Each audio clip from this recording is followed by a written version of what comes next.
மீன் விழ நானும் கண்ணி வலை வீச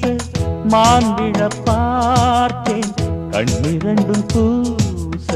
பூநகை மாது பொங்குங்கடல் மேலே மேனகை போலே மெல்ல எழுந்தாளே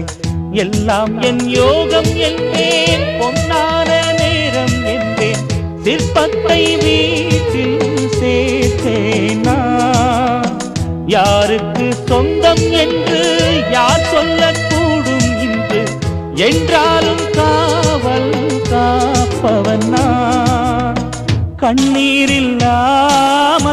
கரை சேர்ப்பேன் நானும் என்னோடு தங்கும் போது துன்பம் ஏதம்மா கத்துங்கடல் உள்ளே ஒரு முத்தெடுத்து வந்தேன்